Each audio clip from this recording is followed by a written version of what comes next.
بسم الله الرحمن الرحيم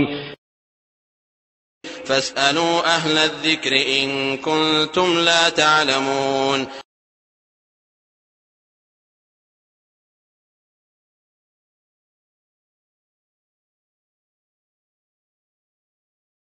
আলহামদুলিল্লাহ ওয়াসসালাতু ওয়াসসালামু আলা রাসূলিল্লাহ। রাসেল ভাই প্রশ্ন করেছেন যে রাসূল সাল্লাল্লাহু আলাইহি ওয়াসাল্লাম বসে সালাত আদায় করতেন কিনা এবং রফুল ইয়াদাইন করতেন কিনা।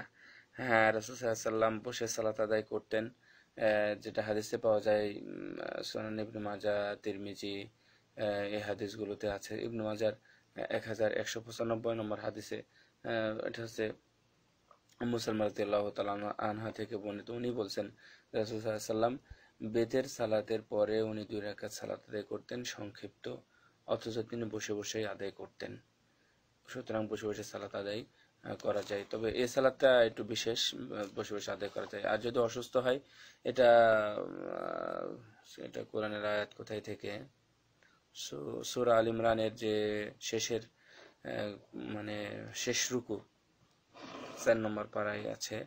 সূরা আল ইমরানের শেষ রুকুতে ওখানে আছে আল্লাযীনা ইয়াযকুরুনাল্লাহা কিয়ামান ওয়া কুউদান ওয়া আলা জুনুবিহিম, যারা আল্লাহকে স্মরণ করে দাঁড়িয়ে, যদি না পারে তাহলে বসে, না হলে সে শুয়ে, না সে ইশারায় এরকম পড়বে। সুতরাং বসে বসে সালাত আদায় করা যায়, কোনো সমস্যা নেই, তবে ওজোর থাকতে হবে।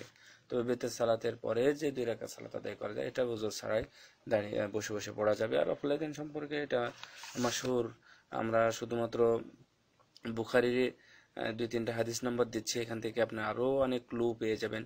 যে 735 নম্বর হাদিস, 736, 737, এখানে নিয়ে আরো অনেক হাদিস আছে, মিশকাতে আছে, মুসলিমে আছে, সবগুলো সহিহ হাদিস। এ সম্পর্কে বলা হয় রফুল ইয়াদাইন সম্পর্কে যে প্রায় 50 জন সাহাবী থেকে হাদিস বর্ণিত আছে, এবং এর হাদিসের সংখ্যা প্রায় 400।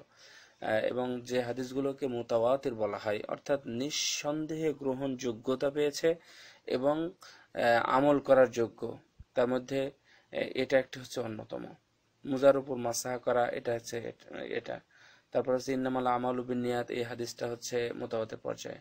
সাথে সাথে রাসূলের উপর মিথ্যা আরোপ করলে, মিথ্যা হাদিস বর্ণনা করলে সে তার স্থান জাহান্নামে হবে, এই ধরনের হাদিসগুলো মাশহুর এবং এত প্রসিদ্ধ, মানে এত রাবী বর্ণনা করেছেন যা মিথ্যার কোনো আশঙ্কা থাকে না।